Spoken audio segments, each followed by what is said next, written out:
Good morning. Today we are going to learn the importance of developing study skills.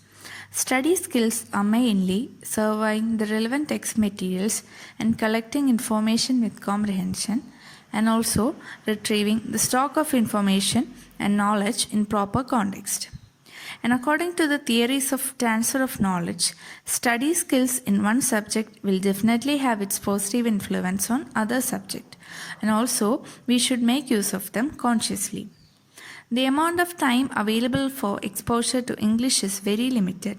That is, we just have a single period in our school or college to learn English, and that is, it's not at all enough to develop the supplementary skills besides developing the major skills like language skills like LSRW, that is, listening, speaking, reading, and writing.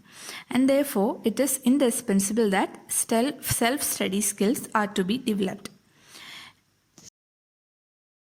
The next topic we are going to discuss is locating and gathering information. First one is skimming.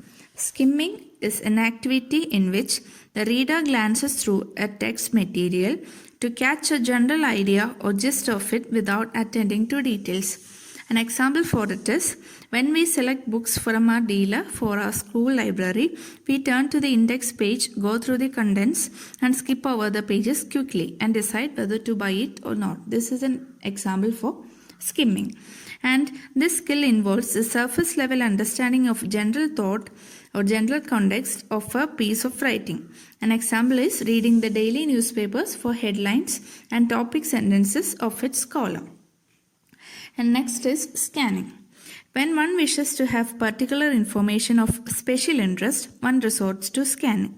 And this ability used for skipping along for particular information also nurtures ability to neglect insignificant details.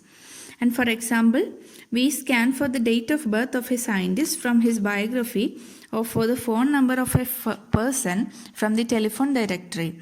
So it is easier to test the skill of scanning than test the other skills. This topic we are going to discuss today is storing information. Note taking and note making. Note taking and note making are related to supplementary skills like referencing, paragraphing, etc. Both note taking and note making are different with regard to purpose, input, and output. A text material, spoken or written, is the input for note taking, whereas thoughts are the input for note making. And the purpose of note taking may be examination, later reference, or documentation, but the purpose of note making is usually to reproduce an essay, to get ready for a speech, etc. Next one is summarizing. Summarizing means a summary is a short statement that gives only the main points of something without its details. So there are two traditional approaches to summarizing. First is text reduction approach, and second one is the paragraph approach. First is the text reduction approach and the second one is paragraph approach.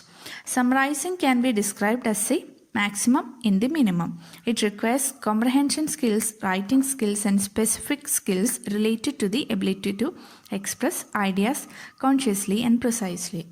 So today we have discussed about the importance of developing study skills, and next we have studied about locating and gathering information, that is skimming and scanning, and finally how to